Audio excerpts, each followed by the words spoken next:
Welcome back to the State Farm Analyst desk here at the LCS. It's time for us to get into game number 3. I feel like I have to lean this way to match Mark here. Yeah, what? I don't know what's going on. I predicted TSM. I'm messed up. I know. I need to duck out. I did not. Also predict. Neither did I lean in. Only standing tall on this side of the desk. But we do know that TSM's making a little bit of a change. As we noted before we went into the commercial break, they have elected to go to blue side. Emily, as we get into champion select soon enough, anything in particular you would like to see from them here? I mean, if they're going to go comfort, blue side is probably a better option for them because, once again, I mean, I was talking to these guys about this off camera, but TSM really haven't been able to make the most of the strength that red side gives you, which is being able to counterpick certain lanes. So, you know, going forward, if they're just want to continue to draft like something that they're really comfortable with and execute on that, especially around PoE's Azir, I don't think it'll be heavily contested. And to go a little bit deeper on that, when we say counterpick, we don't mean the champion necessarily, because I think both game 1 and game 2, Emily and I were aligned that, hey, these are decent counterpicks for what Alfaro was locking in. Yeah, and overall, sure. you know, another team that's more comfortable snowballing aggressively in the early game could have made that happen. It's more about how they're actually executing on that than the drafts themselves as red side drafts. Yeah, very important note, something that we were touching on going into the break after game 2. And when we were talking amongst ourselves, I know Emily, for instance, bringing attention to the first game, Kaizen, where it felt like it was a bit of even footing on both sides, which brings all the more pressure for one of them to perform in that moment. Yeah, and you know, in both games, we saw the top side focus be tremendous. You know, at some points, it felt like there was like a 5v1, I think, on Alfari. So I think both teams, like understanding that top side needs to be the focus all series, given how good of a player Alfari is and given TL's playstyle, need to draft picks accordingly that can cover that, right? You want to have supports that can be unlocked to leave lane. That's why I like the Bard from Core JJ. That's why I think Thresh and Leona become really important as well. And just generally, you want to have picks that can be very, very proactive and untethered from their lanes in the early parts of the game. I think one of the reasons that it's difficult in this matchup is because Santorin is so good about punishing mistakes. You know, Emily was talking about the struggle of having with topside there. Well, then you have someone sitting on your chickens waiting for you to work with your mid laner's priority that they had with the Syndra. Like, Santorin has made 3 straight finals with a small asterisk that he couldn't play in the final one in spring, but he made back-to-back with FlyQuest, then made it with TL. He's trying to make it 4 in a row. Like, he is, in some sense, the hottest player in the LCS in terms of postseason success, and I think you get to see his influence in these games with how much he can control the pace of it. And he has been very vocal about how hungry he is for that title, having so many second place finishes and great performances across that. No surprise to see some continuation of that top side focus in the bans with the GP, but Emily also paying some respect to the other lanes as well. Yeah, I mean, I think it's interesting that they keep taking the TF out, but that is something that we've seen Jensen perform really, really well on, and TF is just like an insanely strong pick. The Jace ban from TL is very interesting to me. I actually would have liked to see TSM just drop the TF pick, the TF ban. I think there's picks that are available to deal with it, and there are combos available to deal with it. For example, Lee Sin and LeBlanc keeps getting open. They keep on getting Xin. There's so many picks where you can put pressure on the fact that TF is somewhat vulnerable, especially early in the laning phase, that I get that TSM's trying to prevent Jensen from getting in a situation where he can go top and help Alfari. But I think if they want to play this early game oriented style, they should have confidence that PoE can put pressure on the enemy mid laner. It's a tricky situation because they did the thing where you do a really specific ban throughout the first 2 games, and then in the 3rd game, it's like, well, do we finally leave it open? Because I think it was High talking about it earlier in the week about, like, you want the first game to kind of be your experimental one, see what's giving you trouble. Now, if you leave open the TF in your critical game that you haven't played against at all in the series, especially if they've had scrim data that, like, hey, we're struggling against this pick, I can really see them being scared too. And I like getting off the Azir. It's so hard to really make Azir work right now, in my opinion, at least from what I've seen. And this gives them a lot more pressure around the mid lane to actually play around it. Before, you were kind of just ignoring mid lane. You know, PoE roamed, he followed, he did well, but now you can actually make plays through him. Yeah, pivoting away from the Azir, but an abundance of control mages in the mid lane. Yeah, and obviously they're totally comfortable with the Trundle, right? And that's going to be a jungle Trundle. So I think it's interesting that TL are sticking with that. I wanted to point out the Xerath hover is not necessarily troll and can work in certain situations. I did see it in LPL where it lost, but as a Syndra counter, Obviously, Ori is much more safe, and she fits into a variety of compositions, so it's not surprising to see that locked in, and Jensen, we know, is an Ori player. It is kind of interesting, actually, to compare these two teams specifically in regard to mid lane mages, because these are the two players that throughout the season we're like, we want to see that. This is a very aggressive topside look from TSM here with the Lee Sin Renekton. And I like it, because it's much more self-sufficient by TSM.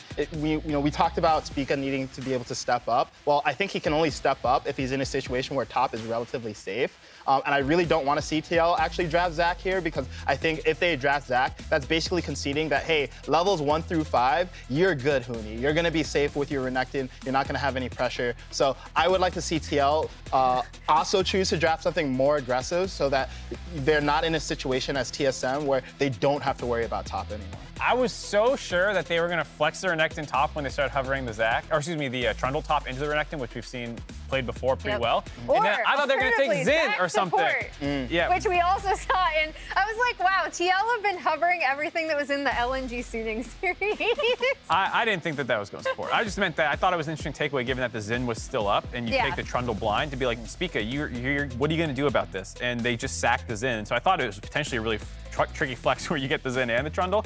Not the case. The Gnar I do like a little bit because it's more self-sufficient than some of the other things that you would maybe play into the Renekton, which want to scrap even harder. And I could see a world where TL focus on their bot lane a little bit more with this draft being more scaling focus and front to back based off the first 3 picks. Yeah. I guess my thing is, Mark, I don't like TL being a scaling focused team. Me neither necessarily. It's a little weird. So I prefer that they don't, especially given that these last few games have been so early game focused. That said, I think they've actually proven this series to be the superior team fighting team. Right? So maybe you just say, hey, look, today we're cosplaying TSM and we're just going to draft the way they would play. I totally agree, actually. I mean, if you look at the early games, the gold leads fluctuated quite a bit until this 20-minute game breaker that happened in both situations. So you're saying, TSM, you're not good enough to punish an early game. We'll outscale you, maybe. I mean, and I think this is something that Santorin kind of hinted at, again, when he talked to us on the desk, where he was like, TSM, in the fact that they do play slower, give us a lot more opportunities, and when they have a lead, we're not as confident in their ability to snowball that and close out. And honestly, they've been calling their bluff here. I think especially bot lane with all these bans coming in, you take the Aphelios and then give Core JJ counter pick. This could be like a pretty bot lane focused game plan where you say, all right, Gnar, you're on the island with Renekton. I don't think the Lee Sin and Syndra are going to get up there enough. I mean, you do have to be careful because that is still scary that they can dive mini Gnar over and over. Yes, that is, guys. This is a little bit weird to me. Personally, okay, so the nice thing about Ashe is she has a pretty good laning phase into a lot of matchups. The W harass is just can be really, really oppressive. But the thing is, this does put you in a situation where I think if you're looking to long-range engage, then you're playing Ashe in a situation where you just don't have that much follow-up necessarily. So I guess TSM is going to opt to take away Bard, which leaves Core JJ, I guess, in a situation where you can play Nautilus. Well, I think because Ashe is a better weak side champion than the Aphelios. And so I was saying, oh, they'll be playing through bot lane. But the Ashe, with the hawk shot, with the volley spam, you can actually play a little bit better. And so I think TSM got scared that they would go Ashe Bard or something and just abandon bot lane. And so they leave it alone and they go really safe with Bard Ezreal wanting to continue that topside focus. It always is Ashe interesting Zyra would be incredibly entertaining. Please do it. Please do it. That would be the most okay, it's a Nautilus, yeah. One other thing I did want to point out is that with a lot of, if you do want to hard engage, like since TSM are going to be trying to force having an early aggressive topside, this TL composition technically can just laugh at that and kite back. They have the Trundle, they have the Ashe, and then, you know, what are you going to do?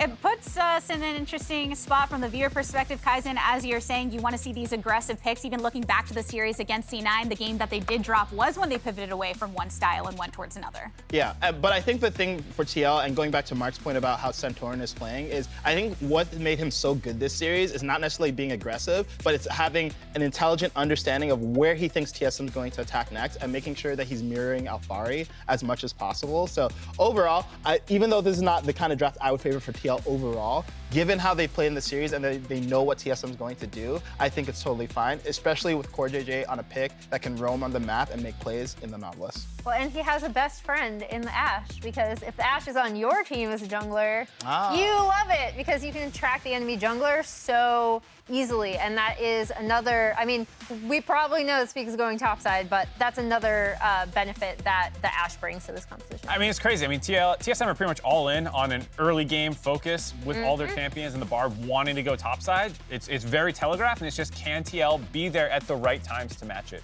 Yeah, looks like we'll be getting to see that soon enough. TL and TSM. I know there is a lot of TSM favor on this desk. Kaizen and I were the only ones that got to stand high right at the beginning. But we are going to get into this game number 3. Will TL find the opportunity to close out the series? Let's send things on over to Captain Flowers and Nazael to find out.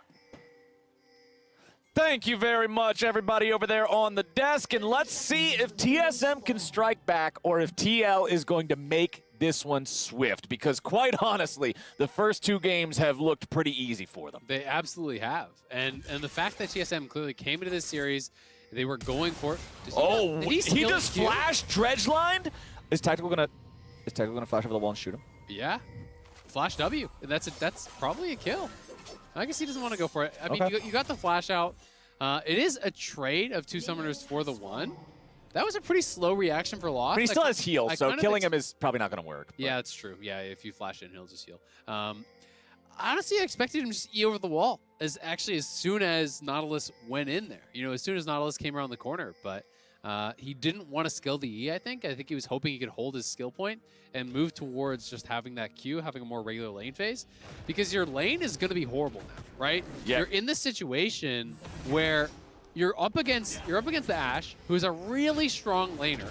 Ezreal's already going to be losing that early lane, and now you don't even have Q, so you don't even have an ability to actually farm from range. They can just step past the wave, and this is exactly how you should play it. Just stand in their face. The only way this goes bad is if you actually get bound together.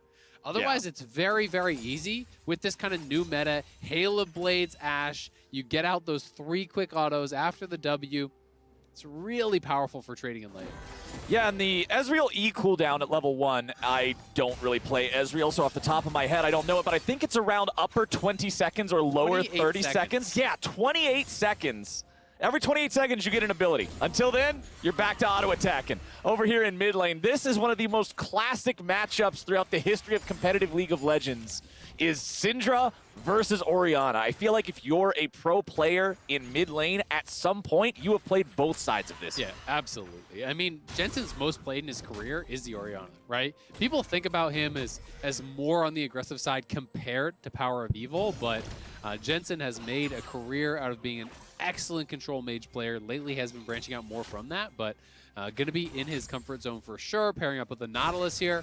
And I'm just excited to see what kind of advantage they can really get on this bottom side. And one thing about, you know, talking about Jensen and Power of Evil and these guys that have been around and playing these style champions for a while, a lot of people were excited about the meta shift back to control mages for playoffs because, oh, that looks good for TSM, right? Like, they got through more of the scrappy mid lane meta that's not so tuned to Power of Evil. And now he's back on control mages, so everybody's setting off the fireworks, hell yeah. Well, he just played Azir 2 games in a row, and there was not a hell yeah. There was a hell no.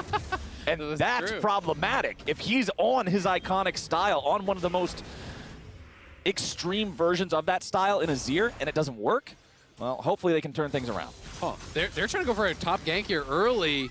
Okay. Alfaria's already jumped in. Santorin going for a little bit more damage. They switch their aggro over as Spica shows up. And TSM will walk away from that one, but it does cost the flash for Huni. Traded, however, for the flash of Santorin. And it also cost some time from Santorin, because he actually skipped bot side scuttle, so Spica did get top side scuttle, and Santorin does have the pushing wave down there, so maybe he's thinking, all right, my bot lane is pushing anyway, I can come get this anytime I want. Spica's hanging around, though. Yeah. They're trying to potentially punish Alfari on an overpush. Yeah, you could die here. CoreJJ engaging there with a CC onto Sword Art. Gets about half his health bar. And now with a TP returning here to mid lane, it will be Jensen. The second Power of Evil had actually just gone back and shopped already. So they're both back here, they're ready to go. Jensen immediately arrives, finds some of Power of Evil's health bar, but considering they both have corrupting potions, lots of sustain available here. CoreJJ gone fishing yet again, and he just keeps hitting them. Yeah, he's hitting everything. He's getting a little bit low on mana, but shouldn't be too big of a deal. Huni, though, early laning going really well. If you can get a nice trade down on your opponent after they TP back and then TP back immediately yourself, that is a great position. But he's got to be careful. He's getting very low, and he wants to crash this wave. They are moving 3 members top. I do think this could potentially be a risky dive with him that low on health, but they're trying to give Alphari the same treatment that TL gave to Huni on the Wukong last game, and at the very least, they will zone him off the wave. But let's go back to what you said about this specific situation last game. Wukong can't function in a team fight or in a later game situation the same way that Gnar can because he doesn't have that transformation, he doesn't have the range.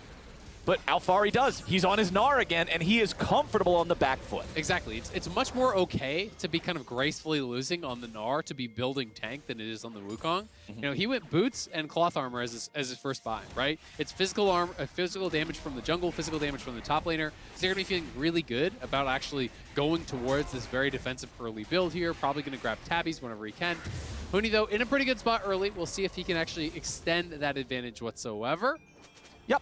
And just a quick reminder to everybody out there, remember that you can tune into This or That live this Thursday at 2:30 ahead of the C9 versus EG matchup. If you need a little bit more Kobe and Dash and everybody else in your life, that's the place to watch that one at, as Huni steps forward, just trying to go for that call for a heal a little bit there, call the meek.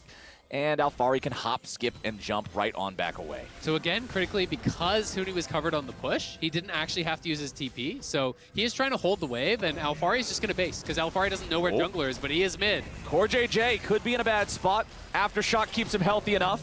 Scout of the Week will not find a target. Power of Evil and Speaking now looking to disengage. Shockwave will not find Power of Evil, but it will tax his flash. Yeah, so it is a trade back and forth there in that mid lane. Summoner off Power of Evil is nice, but Alphari did lose a full wave at the very least on that top side because he had to base with the wave pushing away from him. And this is because we hadn't seen Speak of mid lane yet. He didn't know where the jungler was, so he didn't want to just walk up and die. Yeah. And this is the cost of playing that defensive style. But remember, he got way down in game 1. He never died. He was still relevant. But TSM deserved credit for creating an advantage here after what was a really rough game 2 for Huni and for TSM in general. They are up 20 CS topside. Huni will have a pushing wave now that, again, he's going to look to reset to base, and we'll see if they can get anything done bot side maybe with that TP. And we still have no objectives taken here 7 minutes in. The Drakes have been a little bit slow so far in this series. For the crash. No focus on that one yet. The crash is coming. Is Alphari ready? He nearly has the Gnar bar maxed out, so just about to transform as Santorin makes his way up into the top side now. Having seen Santorin here, do they want to continue pressing forward with this? No. Everybody's going to dip. CoreJJ is also there. That would have been disaster. It's so reminiscent of game number 1. You know, they are creating an advantage topside, but when it comes to hammering it home, when it comes to getting the kill on this top laner who has no TP, to taking the tower plates, to really making it so that Alphari has no way to come back, TL is always there to defend. They're always there to cover. They actually moved 4 members potentially top. I mean, Jensen went about halfway, then saw that wasn't going to happen, so he went back mid. But they are always moving members to cover. They understand their opponent's win conditions. They understand what TSM is trying to do. And we even heard Cole talking about it. He thinks that TSM get their advantages through bot, through top. That's where they want to play aggressively this series. And just honestly, based on the draft, you know that you're not going to be trying to play through the Ezreal to get an advantage there. Yeah. You're not going to be playing through mid lane because they just don't expect that from Power of Evil based on what Cole was saying. So it's got to be about Huni. And thus, your job as TL becomes about defending that top side. And now you can see with the resources invested up in this part of the map, they can make their own proactive play going after the Rift Herald here. Santorin and CoreJJ will be left to deal with that one. Once they see that nobody is coming to interfere from the side of TSM, they can send Alphari right back up into top lane, make him miss less resources, try to stay as caught up to Huni's Renekton as possible. Now with this Herald secured, with Santorin at level 6, yeah, this could be a really dangerous dive against Huni here. He hits level 8. Alfari slams him into the wall. The chain CC's coming down. The boy's getting juggled around, but he's got away for now. No! First blood over to Trundle. It is traded 1 for 1. Bit of a misplay there from Team Liquid, but they got what they came for. Yeah, and they're going to get the full tower, maybe a kill as well. Oh, Swordart, what are you doing there, buddy? He goes on a magical journey. He binds Santorin into the wall, but the chase continues. Alfari goes in. Swordart, that was not it. This is a disaster. TL had the perfect timing to protect Alfari on those crashing waves. And when they didn't, guess what Alfari did? He based, he gave up farm. When the inverse situation is happening here, no one from TSM is up there to actually cover the dive, and Huni tries to stand under the tower. What happens? He dies. They're going to lose very likely the entire tower, maybe even zone him off more waves because they still have the Herald to drop. Now the Herald's going to go down, and Huni can't even get back. Huni's trying to rejoin, but he's got Sword Art next to him, so Team Liquid can't just try to keep killing him over and over and over and over again. Tactical's made his way up here. Rift Herald will not quite kill the turret. Yeah, he hit the eye right before. I think that barely protected it. Okay, we missed a kill in the mid lane. Looks like Spica got involved here. They were able to use the power of Syndra and Lee together to get the kill into Ori. We'll get a replay of that hopefully here in just a second. And that is his flash too, so that is very, very nice. But Alfari, you know, he's going to be in a good spot now. He got a lot of plate gold. He got a kill. He's going to be able to pick up this farm and be down, you know, maybe 2 waves, but nothing catastrophic by any means. He's all right. And TL have really good scaling in their composition. TSM are playing a much more early game focused composition. It's much harder to execute when it comes time to 5v5. So there's a lot of pressure on them to extend an advantage. And that's why they're just continuously coming up here. But guess where Santorin is? He knows what they want to do. Again, covering the crashing wave here. Okay, Alfari flashes away. A teleport shows up from the side of TSM as well. They are committing to this. They are ready to go. Now let's see if they can get anything more up here. Instead, everybody else is going to recall. You've got Huni just putting in the work, taking down the turret plates, continuing to build that lead. Power of Evil has a pretty impressive lead for himself there in the mid lane of a couple of waves over Jensen. So solo lanes are looking solid here in game number 3 for the side of TSM. They absolutely are. And I mean, Huni gets a plate there, but the problem is you lose a plate bot, you lose a plate mid, you lose the experience off of, you know, this whole wave, as well as the wave that's actually dying to mid lane right there also. So we can watch this kill now one more time. Q to the minion, flash, kick, right onto him, into the scatter. Very nicely chained there by Spica as well as Power of Evil. And Jensen tries to flash the wall, but the ulti was already following. Enough damage to finish it off. A clean gank there. But TL just feel like they're getting more. Syndra is one of those things that feels like it can get more flashes in vain than most other abilities can, just because of the fact that it takes the orbs a second to all fly out, so players will often flash away not realizing they're already dead. And again, same thing. Wave crashing, no one there to protect Huni. He can't defend the tower because it's already low. Santorin is up here. They have this ward, so Huni knows what's going on, but there's nothing he can do about it. And he's actually going to be losing in the 1v1 very likely. I wouldn't be shocked if Alfari has his Mythic on base. They have the Orianna in the mid lane. They have the Trundle in the jungle, both going to outscale their opponents. You're going to have Tactical, who not only is going to have a lot of utility on this Ashe, but it's a very tanky build that's meta these days. Shield Bow into Wit's End is almost always what you will see. So it's going to be tough to burst him out. And TL are just really in a great spot, looking so good across the series, and so much pressure has to be felt by the TSM members, knowing you are at match point here and you're not in the spot you want to be in. You're down gold with the early game comp. Yeah, this is, I mean, remember, this is for the second spot to Worlds, after which there is only one spot available to the teams in the lower bracket, which, if TSM loses this, will include both Cloud9 and TSM. And EG, who was looking great in summer. That's 3 good teams that all know that the other 2 are right down there with them and want it that badly, and only one spot left. This series is very important. It's extremely important, even just for confidence, right? You know, you come into a series like this, you've been prepping, especially on the side of TSM. You had a week off. Round, exactly. You had an extra week of prep. You come into this very confident of your red side strategy of playing through top, and it just has not panned out. And Alfari, I think, is honestly just kind of a different beast. He is such a good laner that they haven't been able to create the expected advantages. They haven't been able to find the windows to make dives happen, to take down towers, to really make it so Alfari is out of the game. It felt to me like that was the strategy and that was the game plan, but TL are just playing so well around it. Alfari individually, Core JJ, Jensen, Santorin all covering, and it's just making it such a nightmare situation now for TSM. Well, for TSM, They will be putting plenty of damage into this bottom side turret. The plating finally falls. There's a little bit of HP left on this thing, but honestly, with turret plating gone now, FTX gold difference only just about 450 here between our teams, tells me that this early game, despite the fact that they might not have got everything that they wanted, TSM has been keeping it close. Yeah, they've absolutely been keeping it close. And the lead comes from composition, right? The lead comes from where you're expecting to kind of have a significant advantage at this point because they invested in the early game. They want to be ahead. They're looking for a pick now. Okay, Spica goes in after Core JJ. Goes in for the kick now after the Aftershock has already been procced and the enemy support is down. Nicely done from TSM. True Shot Barrage flies out, only finds Alfari. And with that pick, with this 4v5 game state now, that is TSM earning a dragon for themselves. TL says, we don't want nothing to do with it. We'll just trade you for the tier 1 turret. Yeah, they are going to lose this tier 1. And they're also losing mid control. Spica is going to be starting up this dragon. We'll see if TL want to go over to it or if they're just going to take the top side jungle. A kill, you give over the dragon, but you get mid lane tier 1, you take the blue buff, and they're going up to Herald as well. So honestly, again, you know, TL getting an okay trade here.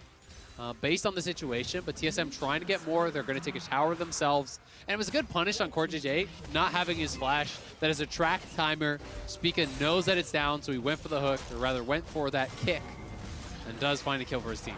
Okay, so TSM now with the Drake stack, 2 of them in their pockets so far, and it will be an Ocean Soul this game. So very powerful potential tool later on. Yeah. If they can secure those next 2, that will be a major point of contention in the next 5 to 10 minutes. And now we've still got ourselves a super close game. Team Liquid again having another bullet in the chamber with that Rift Herald could be another explosion of gold with proper use. Yep.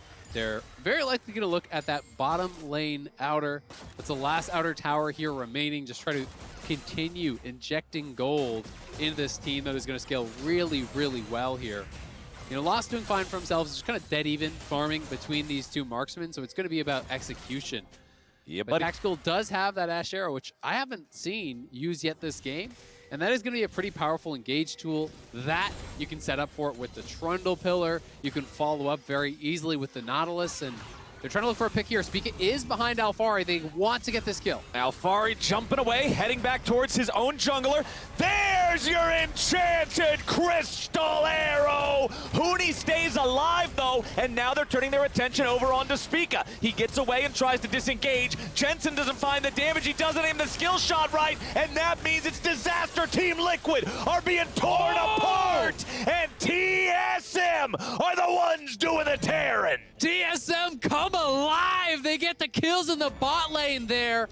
TL wasn't able to finish off Huni, and then they land the arrow. Jensen flashes in, seeing blood in the water, seeing his opportunity to seal this series. But these early game champs, the plays are executed on. TSM turns it around and buys themselves some life in this series. 2-0-3 versus 0-3-1 here in the mid lane. Let's take another look at the replay. It was Huni starting things off. Now, I want to track, you know, the initial play was actually really nice because Spica's trying to come around from the top. They spot him, so they run up into the river. But I'm kind of confused as to why Alfari didn't commit in to try to finish off Huni here. He doesn't want to move into auto attack range. I'm not sure if he was worried about the Call the Meek, the Q heal or something, but as a result, Huni does live. His cooldowns come back up. Kick flash from Spica, sidesteps Jensen's play, and then Huni, who was in the brush there, comes out. The spells are back up. Stun onto Jensen. Gore Drinker plus Empowered Q on multiple members. Heals right back up. Knocks him down. And that is the kind of confidence booster that TSM need. That is the kind of play that they really needed here. TSM waking up a little bit here in game number 3. You love to see it. In your veins. Let's do it. TSM got to keep that going, though. Still just a 1,000 gold lead here in this game. Very important timer in the top left of your screen right now. 2 minutes until the Ocean Drake. Now, remember, this would be soul point for TSM, and soul point on an Ocean map is so much pressure for every dragon thereafter. Absolutely. I mean, anytime you are playing some of these resilient frontliners, things like the Renekton, things like the Lee Sin, you're going to be going to Sterek second very likely. If you get the Ocean Soul on top of that, it becomes very difficult to actually knock these champions down. Poke gets shrugged off very easily from the Ashe, from the Orianna. So it is a win condition here from TSM, and that Ocean Soul can do a lot of work to erase the scaling advantage that TL does have with their composition.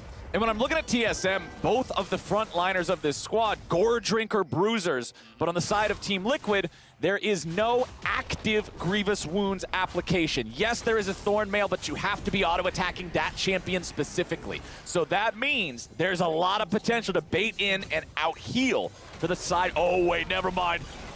Nope. Not quite enough. The thumbs up to let him know it was a good try. Huni doesn't have TP just yet. It will be up soon. I'm curious to see if he's not going to base. I would expect them to try to go for this next dragon here. You know, they're playing the early game comp, but it's 40 seconds. They have no wards whatsoever in their bot side jungle. There's nothing here from TSM. Awfully With Huni empty. still on the top side, it feels like they may be giving this up, unless it's going to be the TP from Huni.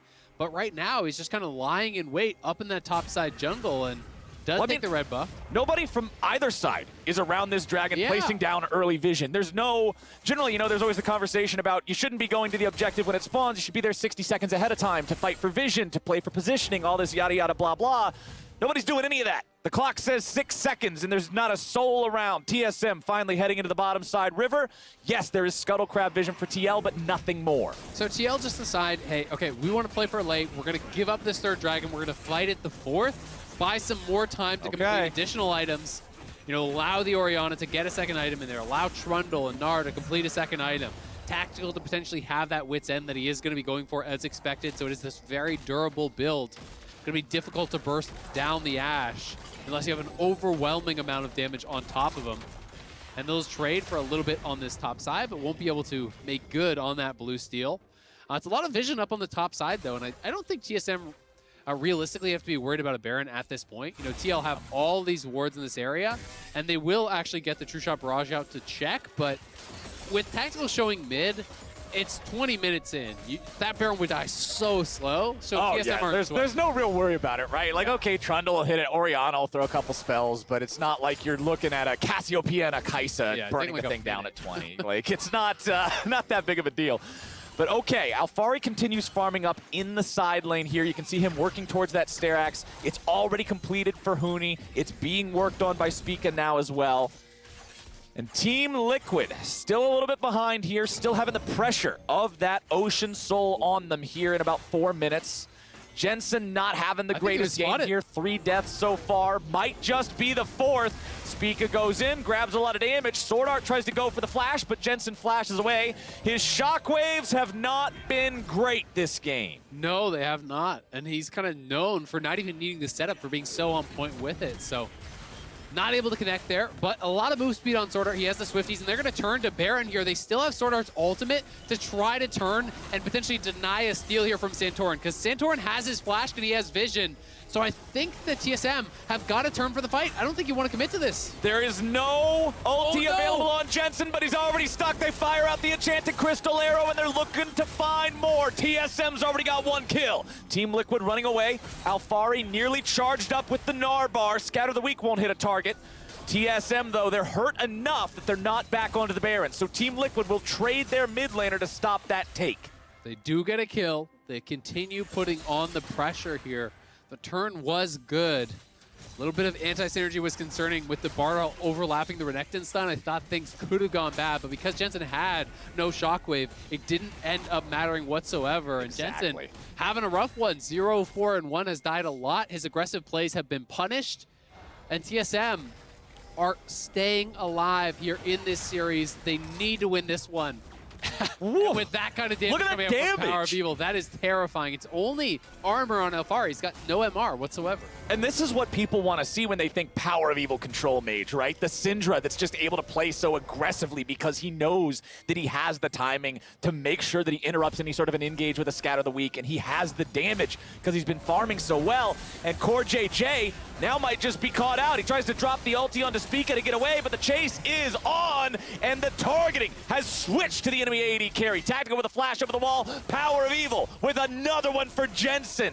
0 and 5. Power of Evil gets the solo kill on Jensen in his own jungle. They get the flash off the AD, the heal off the AD, flash off Core JJ. They're onto the Baron here again, and they have Sword Art's ult again. There is no Jensen, period. Ult or not, it doesn't matter. Team Liquid trying to stand and do something about this. Core JJ is nowhere nearby. If Team Liquid wants to go in for this, it is an absolute YOLO. Alphari's nearly ready to transform. He jumps over the wall. He's ready to go in. He uses the ulti on no one, on nothing. It does not work. Team Liquid are trying to stop it. Santorin's into the pit, but it's secured by Spica. Core JJ tries to run, but the True Shot Barrage will help chase him down. Double kill over to Huni, and TSM are putting Team Liquid in the dirt. You can hear the chants kicking up now, Flowers. Thousands of fans at home. TSM, TSM. I never thought I would say this, but I miss hearing that in person, man. TSM chants. It was a meme for so long. They get cheered at every game. TSM ain't even playing. But I miss hearing that right now because TSM have just surged in this third game. And this is what we wanted to see. We wanted to see the back and forth series. Both teams playing at their best, and TL has been running over them thus far. This turn, again, was a nice try from Alphari, but he whiffs. It's a sidestep from Huni, but Alphari, I don't think, realized he was going to have the double jump there. Needed to ult earlier on the transform. Does not actually connect with his ulti. The Bard ult over the wall, though, this is where it gets dicey, because they didn't actually have the damage to finish the Baron during it. It's a great Q smite, though, from Spica. Well done by him to actually secure that, but very, very close stuff. Because the intended play was you Bard ult Santorin, you burst down the Baron, but because Alphari was in the pit, he was really disrupting things and actually bought time for Santorin to have a shot at that. And had he stolen that, that could have been the backbreaker. But now, uncontested soul, 5.4K FTX gold advantage. TSM have everything they need to close this one out and potentially start to turn this series around. The ball is in their hands. All they gotta do is get it delivered. They're so close to the finish line here in game number 3 to keep this series alive, to keep their chances in the upper bracket alive. Now let's see if they can end this cleanly. The inhibitor turrets will be the target. None of those are broken just yet. This one here in the bottom lane, the only one even taking damage, but they're trying to make sure they can force this all the way into the enemy base. Power of Evil sidesteps away from the Enchanted Crystal Arrow. That's a nice thing to not have to worry about for the next 60 seconds as TSM continues applying the pressure. Yeah, with Core JJ having no flash and that Ashe ulti down, that's most of the explosive engage that's really available. That's kind of the X factor that they do have. Spica's just been pushing in mid lane here with that Baron buff wave. They're just pressing on two sides though, and Jensen has great wave clear. The Ashe has great wave clear as well. So TSM are going to have to make a bold move here if they want to try to push forward and actually take down one of these towers. Alphari is charging up the Narbar, and he's trying to threaten the flank, but he is marked. Yes, he does have his flash, though. We might see him try to go for something crazy. TSM has cracked their first inhibitor turret. Putting the pressure on the inhib itself. Doesn't look like Team Liquid's going to try to fight for this one.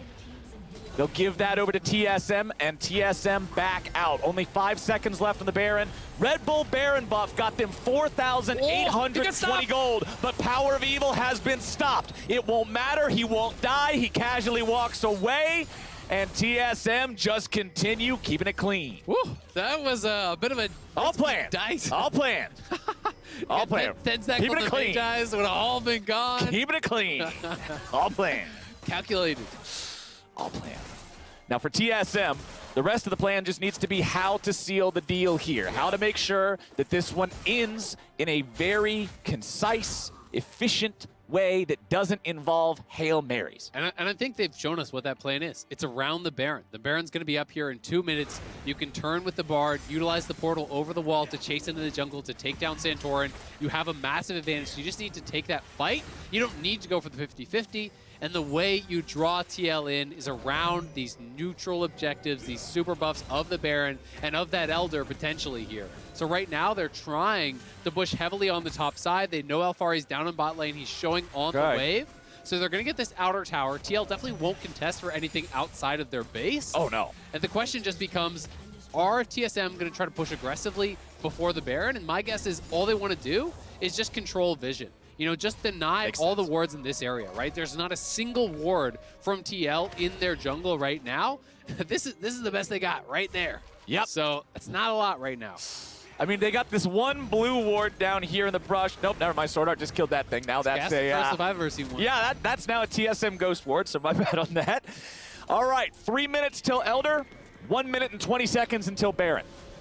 Now, if you're Team Liquid, what in the hell is the decision you make on this one? Well, I mean, it's going to be about delaying the game as much as you possibly can. Build up some healing debuffs. Try to prepare for the later stages where maybe the lead doesn't mean as much. Look for things like a Baron Steal. Look for things like an Elder Steal. Barring that, you just give up everything. You keep forming waves, and you try to slowly make your way into the jungle. Create pockets of vision here and here where you can actually check in to the Baron Pit. Because if you can't get access to this area to at least get an idea if they're starting it or not, then you don't have a snowball's chance in hell at really being able to contest the Baron itself. So, you know, TL have got to push out waves, try to slowly move forward, use tools like the Hawkshot, like the triple blue trinkets that they have to find an opportunity for a hero play. Because let's be honest, when you're down 8K plus the Ocean Soul, it's a really long shot to win this game. Yeah, right. We're not talking about a game where it's very easy for Team Liquid to find that opportunity, that hole in the armor, and punch through. Looking for the 5% chance. Yeah, it's not looking good, and TSM would need to commit a pretty egregious error, I think, for Team Liquid to really come back into this game. And Team Liquid, well, TSM, I should say, is playing much better in this third game. The first 2 games, it seemed like Team Liquid was just playing better, planning better, fighting better, but TSM has struck back, and it's a lot of fun to see that competitiveness of this series that everybody wanted come to life here in the third game. And it's also seeing that the control mages, that these kind of like hyper-scaling mid laners are not really working out, right? 2 games of Azir doesn't work out for TSM. And now Jensen is on the Orianna, and it's not really working out for TL. It's been the champions that have this early power that have been able to be more proactive, have been able to make a bigger difference here. And they're 2-manning the Baron right now. It's this 3-man TSM squad that are trying to keep TL away. But TL, I think, have an idea that this is going on, and we'll have to see, does TSM fully commit to the Baron, or do they look for the turn now?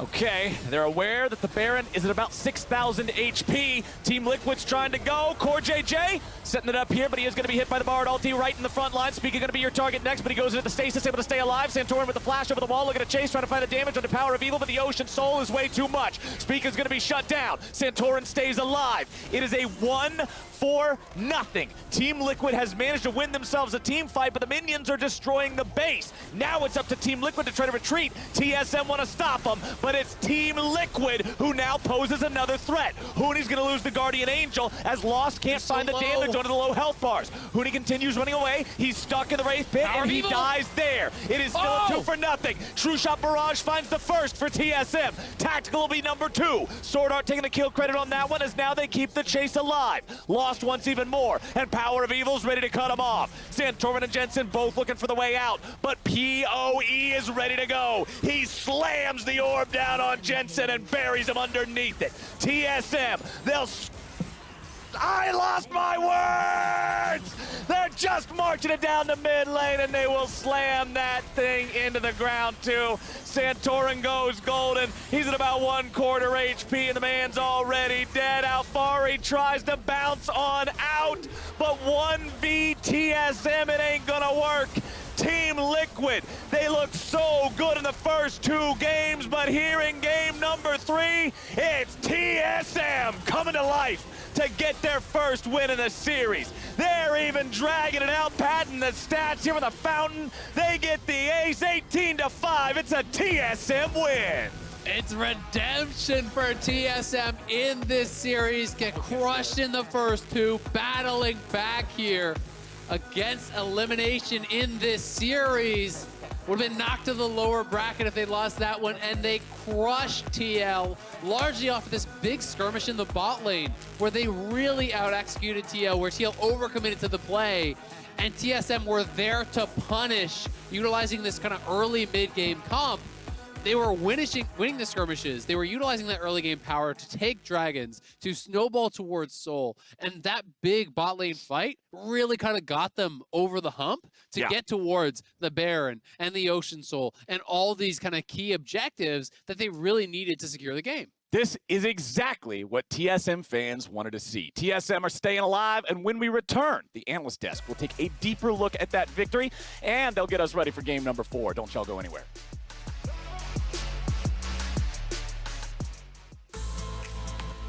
It's time to scatter the week in this Assist of the Week presented by State Farm. Just as Cloud9 thought it was safe to escape a skirmish in the river, Jensen let loose a stun that set Santorin up for the double kill. Damage, but now that he is 6, of course, Vulcan, oh my word, the health bar is just gone.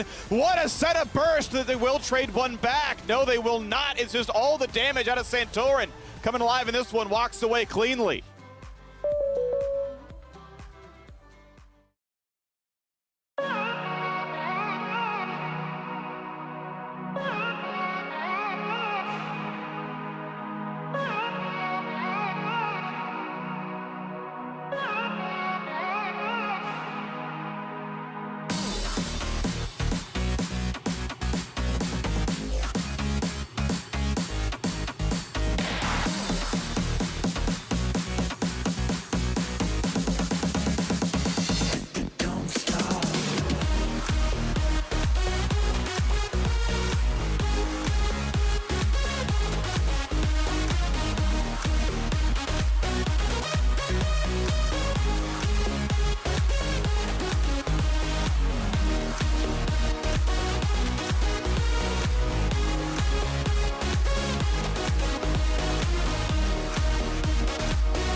From day one, big head sauce, no A1. They say it's no way I'm gonna make one. Where you gonna be when the day come? Me, I'm riding off in the sunset. I'm just getting started, I ain't done yet. Long days, long nights, got no rest. Now it's top peeled off down Sunset Fruit. I paid my dues and I kept my receipts. Remember the days that I barely could eat. All of them nights that I slept on the street. Drove myself crazy, trying to make the ends meet. I made a way like I'm parting the sea. No surfing my wave, ain't no bars for me. Just look where I started, no promise for me. School of hard knocks, and I got my degree. Cause I've been there, and I've done that. And I came up, never looking back. Since day one, I've been all facts, so don't call it. Welcome back to the LCS. That is a Hoonie face mad. there. Hoonie smash. Have you seen someone that zoned in before? He's Can you think off the top of your head? Yeah. Yeah, that's a pretty scary reaction. If you're on TL side, you might be a bit scared of Hoonie for multiple reasons, though. This was a TSM victory here in game number 3. After some dominance from Team Liquid in game number 2, it really flipped the other way this time. And I love to see it. This was a huge step up in performance from, I think, the entirety of TSM, to be honest, but especially Hoonie and Spica. And this was a game where we saw a draft from TSM that was focused more on being aggressive and more focused on the early game. And the early game actually didn't go that well for them, all things considered. But it was the mid and the late game, which are their bread and butter, that shined and showed us the TSM that we wanted to see this series. It is very in line with some of the ultimate descriptions of TSM in the end. I do want to go ahead and pay attention to one of the plays that happened bot, because it comes down to some intricate decision-making by the individual players. Yeah, and I think the first important decision here is for Alfari to try to kite to the left, because Spica is coming down to flank him. So I thought that was really smart, but then it's just kind of a head scratcher, because the Ashe arrow is coming from across the map. It's perfectly targeted, and that should have been a free kill, but instead of going back toward the Renekton, Alfari continues to try to kite up toward the river. Even after that, he could have flashed back in to just finish him off with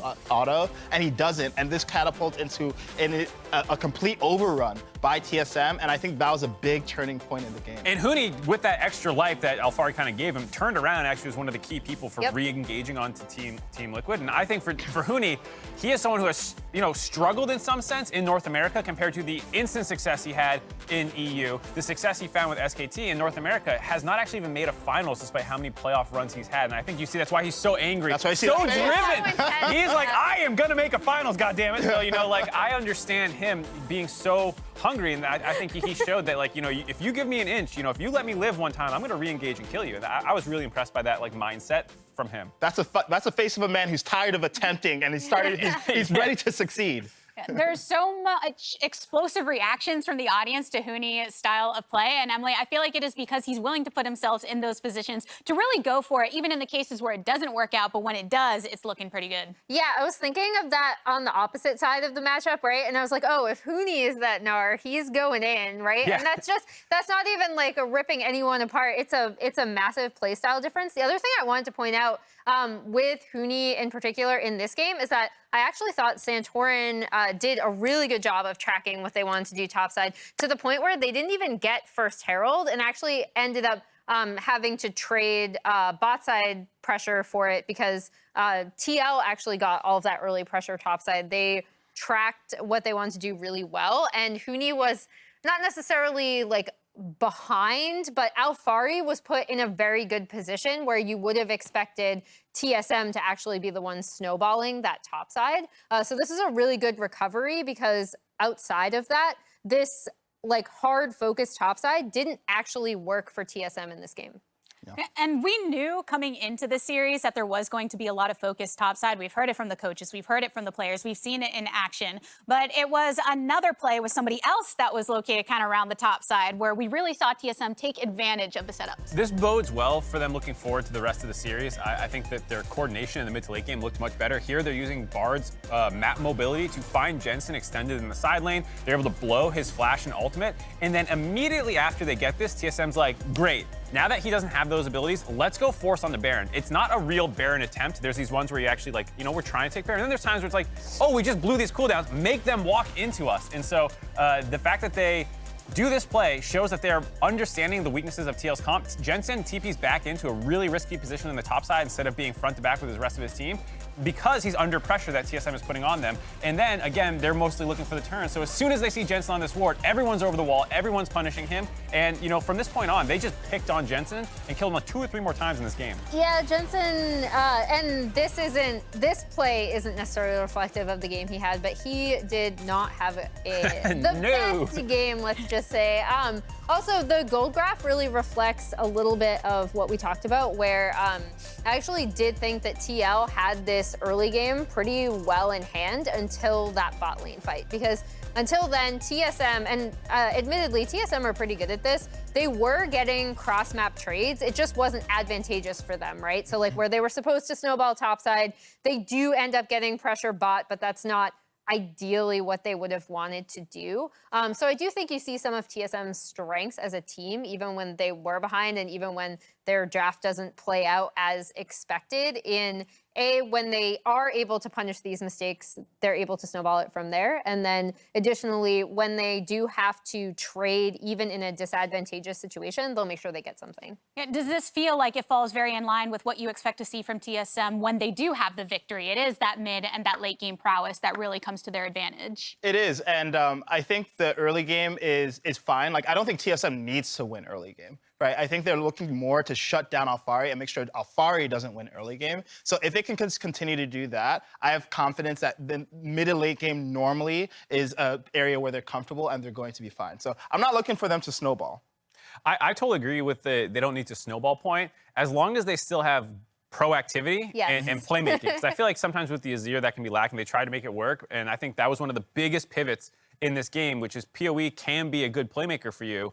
Give him something that can actually call its own shot. And I feel like he was able to do that on the Syndra. And so I really liked that change. While still, you can go scaling, you can be later in the game, but just make sure you have some way to punish when the enemy team mispositions. Yeah. And prior to that last game, TSM had played on the red side. Yeah, trying to think it in my brain. Yeah. So they were on Two red sides. They had two red sides. They just went to blue side. We do know that Team Liquid have selected to go back over to blue side in this scenario. So what are you thinking along those lines, Kaizen? I really like it. I think given how top focused this series has been, I think it makes sense for Team Liquid to force TSM into a situation where they can actually just first pick blind a top laner. Like we saw TSM just do that last game with the Renekton pick. And I think what you're going to see here is a lot of focus paid around getting Alphari on a pick that can be proactive by itself. I don't love the Gnar for him, personally. I don't want to see that anymore. And I think that also TSM does not really exploit the fact that they're on red side. So I think it's smart by Team Liquid. And I think it puts TSM in a difficult position because I don't think they got full value out of counterpick